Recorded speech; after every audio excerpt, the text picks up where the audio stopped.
The Disney Vibes Podcast, talking insider tips, tricks, and pixie dust. For the most magical place on Earth, here's Andrew and Heather. Welcome to episode 25 of the Disney Vibes Podcast. Is my co-host ready? I am ready. We are excited you are joining us on this venture once again. Disney Vibes brought to you by Magical Destinations Travel. You like us, our content, our show, please show your support by booking your next Disney World, Disneyland, Disney Cruise, ABD, Alani, Universal, other cruise lines, bookmdtravel.com. It costs you nothing for a free quote. And obviously, please always download the Disney Vibes podcast wherever you get your podcast from. If you like it, help us out by providing feedback and a rating as well. We greatly appreciate your support. Please and thank you. There you go. I'm I have waiting. a joke. It wasn't funny. Oh, man. All right. So I have a site that I like to go through, and it was difficult because there were a couple ones, but in honor of our youngest's birthday today. Yes. Happy birthday, J-Man. And he is a 5-year-old. He's 5, yeah. And he loves Star Wars, more specifically, the child. I had to go with a Star Wars themed joke. Okay. I'm good with it. Yeah. All right, here we go. All right. When Chewbacca gets chocolate in his fur, what is he called? Oh, no. You okay there? Yeah. A chocolate chip Wookiee. All right, that's a good one. Play on words. Chocolate chip Wookiee. I like it. Wookiee. I like it. I should have brought my mask down. I found it last night. That video posted recently of the woman in the car who just sat there for what, like an hour? Yeah. Right, playing with the mask? Yep. I saw that. God bless her. That was, listen, life's short, right? All right, here we go. Would you rather? I got a bunch. I found a bunch more, but we'll go one at a time. Oh, okay. All right, let's see. Which one do I want to give you this time? Let's see. All right, I got it. I got it. Okay. Would you rather be one of Andy's toys Okay. or be one of Snow White's dwarfs? I would rather be a toy in Andy's room. Okay, fair enough. I love my Toy Stories. Actually, you know what? I'm going to go off the rails really quick. Oh, God. No, so on our socials, I've been seeing a lot of graduation type photos, Disney related, and the one that I've been seeing is there's a scene. I think it's from obviously it's from one of the last movies when Andy goes to college. Yeah. And he's walking out his house, and then all the toys are kind of like lined up, and then the shot is of the toys watching him walk out. I've seen at least 3 or 4 shots of families reenact this scene. They have all the like Toy Story toys lined up, and their child is like walking either out of the school or out of, and I'm talking about college or like high school graduation, by the way. So I'll repost it. What? Serious. And then there was an actual graduation theme of Toy Story. And I think it's great if possibly you were a younger graduate. I don't know if our 18-year-old. How's it relatable? What do you mean? Well, when you mean a younger graduate, you mean like I don't middle know. school? Maybe like middle school. I mean, maybe if you are a diehard Disney. I just don't know if our kids at 18 would appreciate me sitting here getting like life-size, etch-a-sketches at their high school. Life-size kind of stuff? There's huge. Oh, I didn't see that. You got to repost that. I will. But again, like, what's the significance? Is it because the parents are Disney fans, or is it the kids were obsessed with these toys? I don't know. Or I think it's is it just like, ooh, this is cool for social media? No, I don't think it's because it's cool for social media. Okay. So, anyways, I'll repost it for everybody. Got it. On it. We'll look for that. The big news that came out recently, minivans return June 29th. So if you've never had a minivan, right? And I know it sounds funny, but a minivan, right? Heather, can you explain it a little bit? Okay, so minivan is basically it doesn't necessarily have to be a vehicle that's in shape of a van, but it is a larger vehicle. Can be a van, could be an SUV. Yeah. And it's red with white polka dots on it. Hence, minivan. Yeah, typically an SUV kind of thing. They're all connected by Lyft, the opposite of Uber. So they are connected by Lyft. That's how you would book a minivan. And this news just got released, and guests will once again be able to travel around Walt Disney World in style with those minivans connected by Lyft starting June 29th, available on demand right from your smartphone. So with the special drop-off locations that can only be accessed by the minivans, guests using this service can reach the select Walt Disney World destinations quickly with a bit of extra pixie dust that only the Disney cast members can provide. It's specially trained Disney cast member drivers, many whom are returning experts from the service's previous run, and they're excited to be welcoming guests back aboard the private transportation with a personalized approach that makes traveling around Walt Disney World Resort even more magical. They'll share tips for the day. They'll have car seats for the little ones. 2 are available per vehicle, and they'll play the fan favorite music throughout the journey. The cast members are ready to provide an exceptional experience tailored to your client's family for up to 6 passengers. So, thoughts? Anything? I think it's a great comeback, honestly, because sometimes we just can't get our life together to get ready to run to the catch a bus. Whatever kind of transportation. Well, and then especially if you're eating at a restaurant that is within like a different hotel, right? Just you could get to point A to point B very efficiently. Yeah. So I think this is a great comeback. The only thing, Andrew, did I miss? Is it in the Lyft app or is it in the Disney app itself? No, it's Lyft. It's Lyft. Okay. Yeah, you got okay. Powered by Lyft. And on the Lyft app, you'll see it literally is a picture of the minivan, like with the mini decorations driving around the resort. It's not a necessity because there is Uber and Lyft. However, it is just a different spin on things. It is a necessity for the most part with the car seats. So that's a huge thing with up to 2 car seats available. And the big thing is, as always, it makes things more efficient. And what we mean by that is just to piggyback what you said. When you have those special dining reservations that are resort specific, you do not want to have to take the monorail or the bus to a park to then take another bus or another mode of transportation to the hotel to get your dining reservation. I mean, you can, but it's just sometimes you just want to get to point A to point That's B. That's going to add an hour on. Right. Let's be honest. By the time I think we've done it a couple times where we've done that, jumping around here and there on the way home, which is fine because maybe we want to hit a park on the way back. Well, that's different though. Right.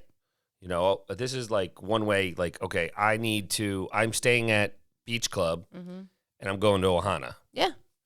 Sure, I could jump on the monorail, right? Because that's to Poly. So that's a little bit more easier. But let's say I'm going to Ale and Compass. So we're staying at Caribbean Beach and I need to get to Ale and Compass. It's just you're jumping through hoops. Right. So I think that overall there's a niche for it, and I think people will enjoy it. We've used it in the past. Again, it's if it's up to you, if it's what you're looking for, then that's worth it. And the kids really like watching for it. I remember our kids were very much so on the lookout, and it gave them something to do because, again, it's got a very distinct look to it, and they were searching for our minivan to come when we ordered it, I don't know. How would you say that? Requested a ride? Yes. Yeah. In the app, you just you select minivan instead of a regular Lyft vehicle, Lyft XL, whichever it is. So definitely something if you want to save time. They're back. And, of course, they are provided by the Disney cast members. Okay, moving right along. There was an article I read online that said the one Walt Disney World splurge that people will not skip. Some people will not skip. And I read this and I thought about it, and we've never done it. Basically, we know that, there's a lot of things you can splurge on in Disney.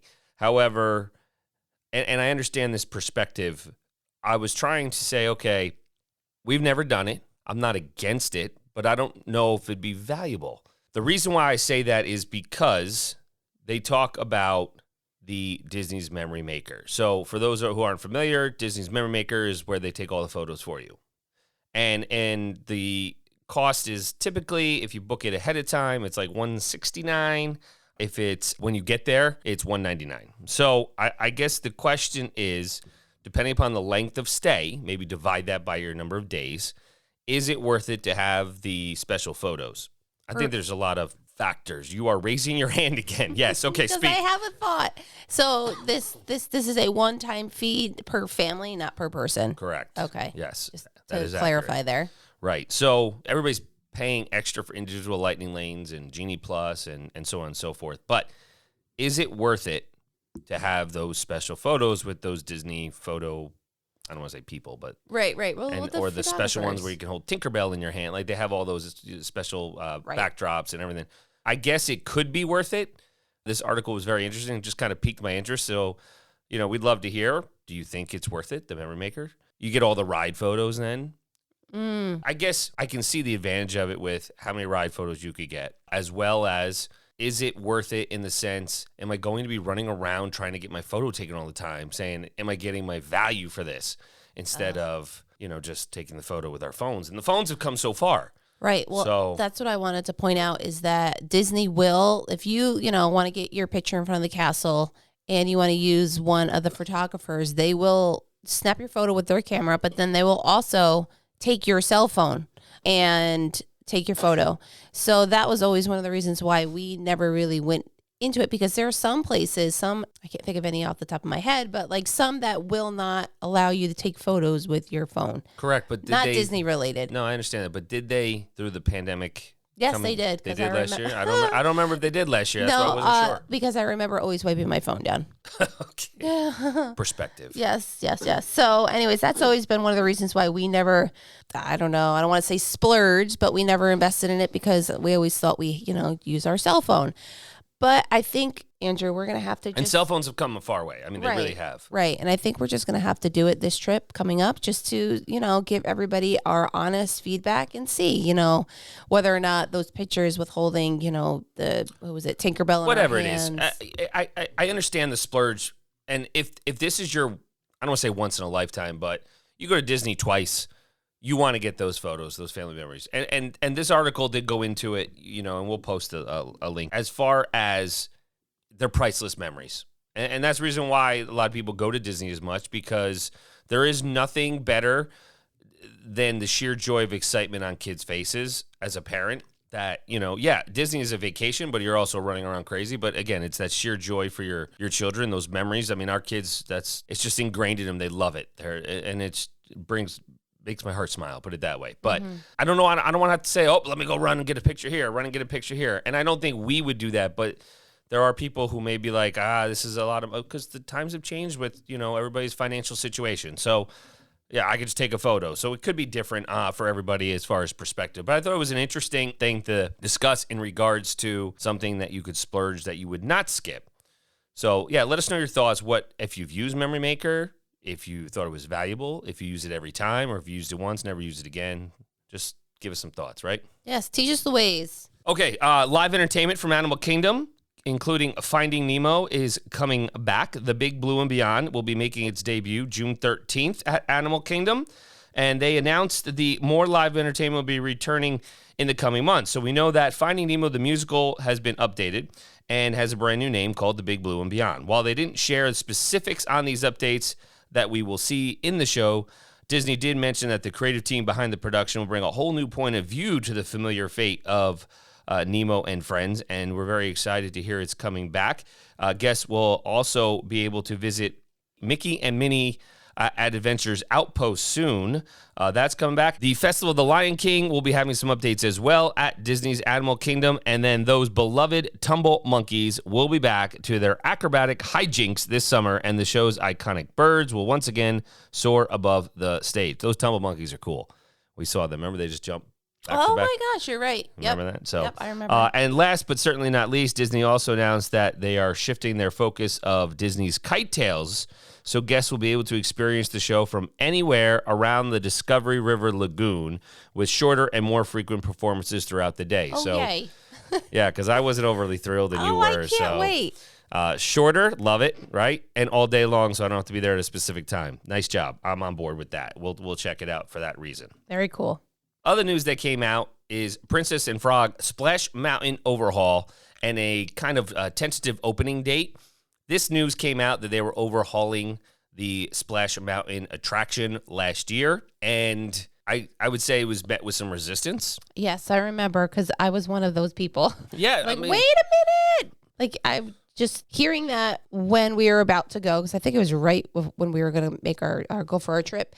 I thought the ride was going to be shut down by the time we got there. And they already had, like, limitations on rides anyways. Right. So, yeah. But it wasn't the case. No. So the opening year has been revealed. So it's 2024. Leaked, announced, whatever you want to call it. But for the reimagining of Splash Mountain, which is now going to be inspired by the Princess and the Frog that's coming to both Disneyland and Magic Kingdom at Walt Disney World. So basically, here's the recap. They announced that Splash Mountain's rethemed to Princess and Frog at Walt Disney World and Disneyland.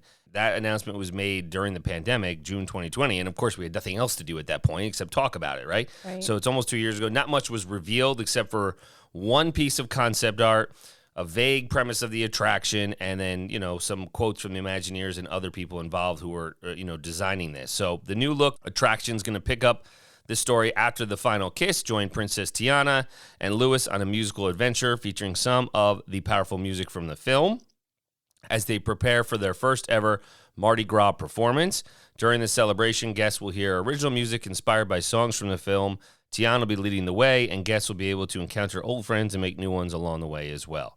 Disney has been very silent about the project following the announcement, and then they've kind of just said, that it could be years before this reimagining is completed at Magic Kingdom. With, the sequence of these things is decision could be made many, many months or years before, and then it's going to take a lot of time for them to do it. And the hard part of the attraction is there's a lot of work that goes into it when you're reimagining a new attraction at the parks, and there's a lot going on. We've shared the concept art. We can put it again in the show notes, and they said 2024. My question now is, when do they shut it down? I know that's a huge hit. Everybody loves Splash Mountain. Well, it's just iconic, right? Yeah. It's iconic. Top 5 in Magic Kingdom? Totally. Yeah, I would say even Mount Rushmore, top 4. Right? By 1. Sure, yes. I would say. Perspective. Okay. Analogy.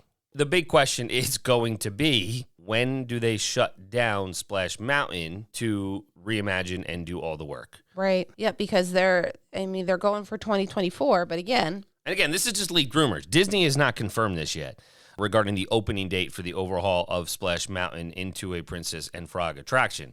Disney's statement is just very PC. They've shared how they're trying to bring Tiana's story to life at Walt Disney World Resort and Disneyland Resort.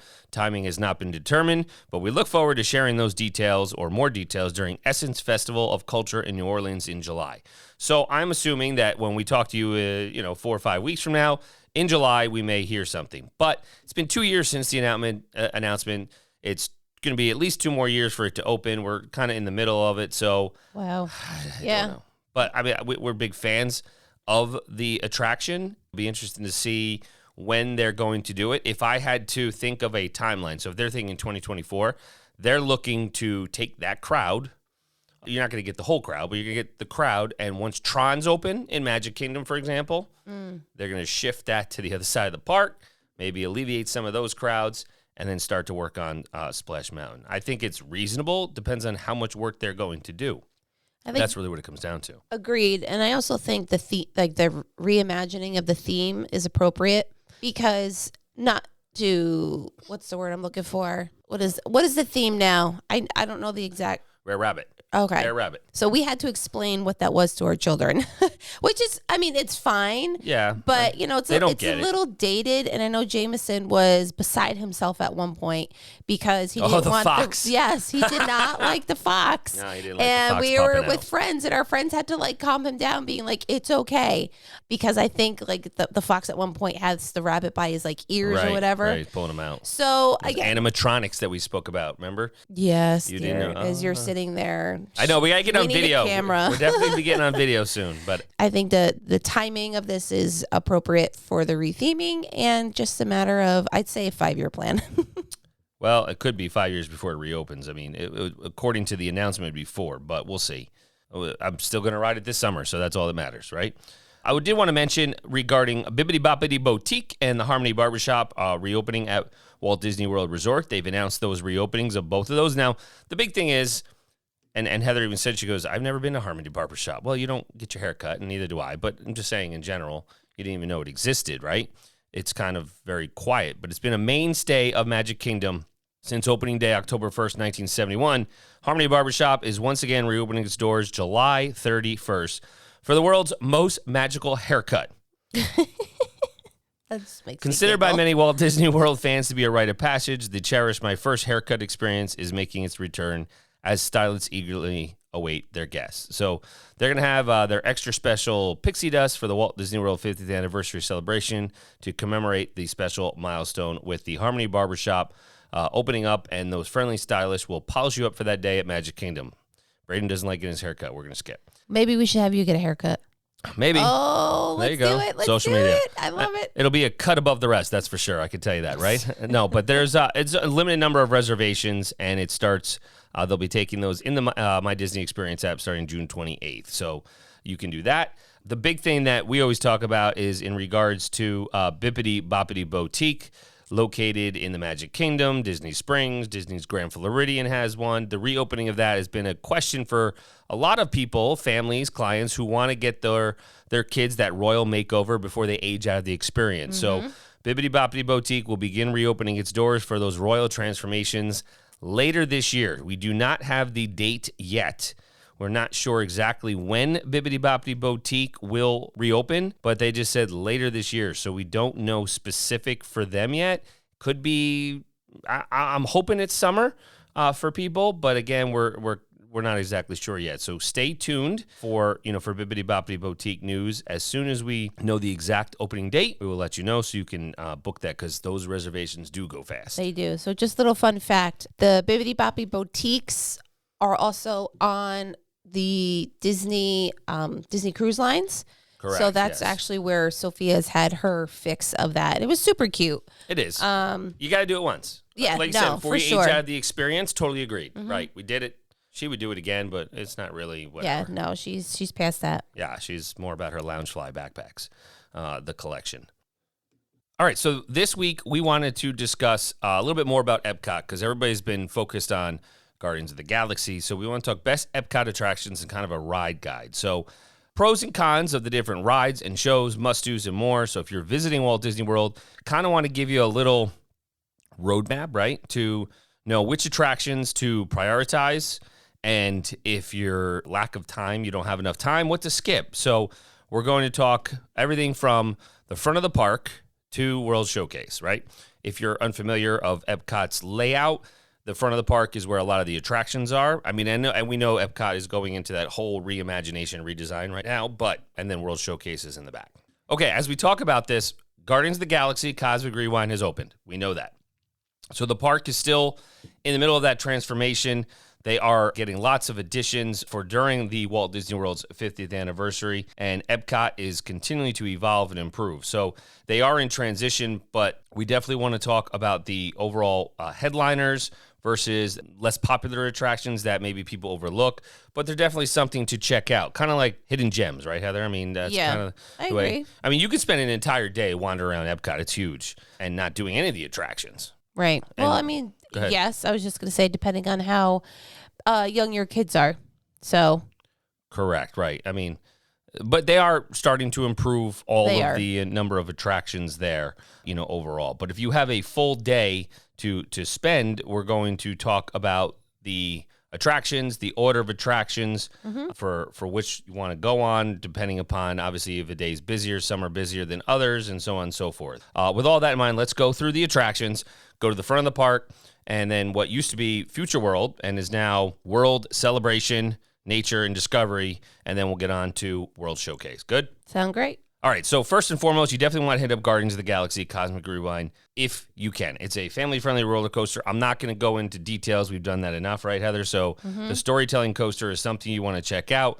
That is the newest. Obviously, you want to get on that as much as possible. Okay, so Guardians of the Galaxy Cosmic Rewind, number one you want to hit in Epcot. After that, kids love this one, Test Track, right, Heather? Test Track, for sure. So if you're unfamiliar, just a little summary. Guess you'll design a simulation car and then get into that test car to see how it compares on the grid to the prototype you've designed with a thrilling speed test, right? So Test Track, powered by Chevrolet, correct, will be something that you... are you raising your hand? No, I'm not. Oh, okay. Sorry. I'm not. No, just the really exciting part of that ride is I believe you hit close to 60 miles an hour in a straightaway. Yeah, whatever it is. Yeah. Yeah. It's definitely a fun time. So Test Track, something you definitely want to check out. Kids get to design it, and it moves quickly. Yeah. For the most part. So that's great as well. After that, Mission Space, right? So the simulator thrill ride that sends guests crashing onto Mars or the Earth. There's the green version, right? The less intense, no spinning, or the orange, which is more intense or spinning. So Heather takes her Dramamine. It may be the least popular of all the Disney's thrill rides, but the orange version is pretty fun if you can handle it with stomach it, basically. Yeah. The green one, you just kind of, do an orbit of Earth, and It's good, but you check it out, see if you like that. That would be next. After that, I like Soarin'. I love Soarin'. Soarin's great. It's basically you're like in a hang glider simulator ride, and it offers a grandiose flight over amazing locations all around the globe, and just the smells that come out of it. I was going to say it hits all of your senses. Yeah, so Soarin' is an absolute must-do for first-timers or anyone that at least makes the height requirement, which I believe is 40 inches. I would definitely do Soarin' early or towards the end of the night. Those start times will the wait times will decrease. I know it was a walk-on for us. Jameson loved it so much. We kept going, so that was actually you get one off, thing. go back on. Get off, go back on. We were all going in a circle because he loved it so much. Right, so for example, the ride that you just mentioned, Mission Space. Yeah. I feel like that's not one that we would go on over and over and over again compared to Soarin'. Yeah, correct. So Soarin', we were able to get on and off. It was at nighttime. Correct. So. Yeah, I would agree. Everybody's thrill level different, but if I had to rank them, Soarin' would definitely be above Mission Space for me. Right on par with Test Track. Yes. Because Test Track's fun Agreed. as well. We could do Test Track multiple times. Another ride is Living with the Land, which is a slow-moving boat ride, which showcases the future of agriculture. So it's kind of some learning built into Disney there. It's a great attraction. It's going to have the traditional Disney attraction with the heavy dose of edutainment, right? You're going to be learning about all the different plants and gardening and everything like that. Something that you can definitely check out, and it's cool. It's air conditioned, right? Is that why you're raising your hand? I was just raising my hand to say, right if there. anything, take this because it's an indoor ride that has air conditioning. So just take advantage of the time to cool off. Yeah, it's cool. And the kids get to see the plants growing, and they use a lot of those plants in their restaurants. Awesome Planet is in the Land Pavilion upstairs from Soarin' Around the World, right next to Garden Grill. That basically just showcased Earth's beauty and the natural landscapes in a 10-minute film. Again, air conditioned, right, Heather? Absolutely. Take advantage, especially if you're there during the summertime like we are. Yeah, The Seas with Nemo and Friends, which is a dark ride in the Seas Pavilion. It's Finding Nemo characters trying to find Nemo, and there's all kinds of technology used here. Again, it's inside, and if the kids are big Nemo Dory fans, definitely something you want to try out. It's short, can be easily done later in the day, and there's typically not a crazy line for that. No, we walked on right onto that. Yeah. Turtle Talk with Crush. Heather, go ahead. love this. So I would say this is a must if your children are at that age where they like Nemo, Finding Nemo. So I don't know what they do. Andrew, you can help me out. But basically, you go in and Crush is on. Yeah, dude. Yeah, he's on like a screen in front of you, but he's interactive. He talks to you. Yeah, it's very cool technology. It is I don't know how they do it. amazing, and he asks questions, and I remember, I think it was Sophia, like he was going back and forth with her. I don't know, just so entertaining and educational. But I highly suggest that no matter, if you're in Epcot, you got younger kids, go for it. Yeah, it's very cool how the kids interact with Crush, and those interactions vary each time because you don't know what the kids are going to say. Yeah, and what Crush, the cast member is going to say back. So that's definitely cool. Journey into Imagination with Figment. So those who are the true Disney fans, old school, love Figment. That dark ride with Figment showcasing the power of imagination. This is like their third version of Journey into Imagination with Figment. So Figment is just one of those characters that I don't want to say you love or hate, but you love or you're not interested in. The kids may not get it. It's more for the adults, I'd say, at this point. Disney and the Pixar Short Film Festival is there. It's just cartoon shorts. That's obviously there at Epcot as well. Spaceship Earth, which pre-pandemic, we knew it was supposed to shut down for refurbishment because it's kind of dated. It's definitely one of the best classic attractions at Walt Disney World. Iconic, really. Spaceship Earth is just a slow-moving, dark ride through audio animatronics, heavy scenes depicting how humans communicate, more broadly just technology and how it's changed and evolved and the innovations and how that's kind of been the premise of Epcot overall, right? So, and it's inside the Epcot golf ball. Yeah, Spaceship Earth, that's what it's called. But yeah, the kids call it a golf ball. So another one is they have the Beacons of Magic, which is lights shining from within Spaceship's Earth reflective panels. Pretty much an awesome show, just dancing light displays. They only last a few minutes, but it's something to check out as well.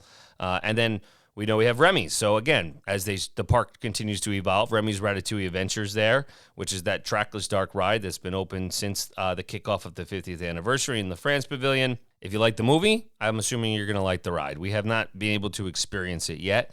Any thoughts on that? No, just we're looking forward to it for sure. Yeah, it's going to be it'll be a good time to kind of check it out. We've watched the movie multiple times. The kids like it. So Yep. Frozen Ever After. Frozen. Kids love that. That's in the Norway Pavilion, right? So we've now moved into World Showcase, out of the front of the park into World Showcase. Norway Pavilion takes guests to Arendelle and everything. So if you've seen the movies, which I'm sure many people have, you definitely want to check out Frozen Ever After. American Adventure in the American Pavilion is an audio animatronics-driven montage stage show of key moments of American history, so it's going to be educational. That you can check out. Grand Fiesta Tour, definitely to check out the boat ride featuring the three caballeros with Mexico's culture as a backdrop as they search for Donald Duck. Reflections of China. So there's something in every pavilion. It's another film that you can see in the China Pavilion. And then finally, there are some other ones in every country. So Canada Far and Wide and Circle Visions in the Canadian Pavilion. Beauty and the Beast and Impressions de France are in the France Pavilion as well. And lastly, obviously, you're going to wrap up your evening in World Showcase with Harmonious, which is that new nighttime spectacular in the World Showcase Lagoon for Walt Disney World's 50th anniversary. It kind of replaced Illuminations, Reflections of Earth, which was a great show as well. But Harmonious features songs from Disney movies, choreographed fountains, lights, lasers, fireworks. It's just massive. It's going to be great, especially everybody likes fireworks. That's all I could say. There was some banter on the socials about if it's better, but people just don't like change. But it's great overall. So that's how you would kind of wrap up your night at World Showcase. I think that's great. Our next episode, we'll talk about foods and drinks around the showcase. Yeah, So, that's important. Right. yeah. All right. So that being said, Heather, final thoughts. No, just check us out on our website at bookmdtravel.com. More specifically, you can find the show notes under our blog section there. And then on Instagram, Magical Destinations Travel Co., Facebook, Magical Destinations Travel, and Twitter, Magical Des Trav. All right. Till next time, let the Disney vibes flow. Find Disney Vibes for all your vacation needs on the web at bookmdtravel.com.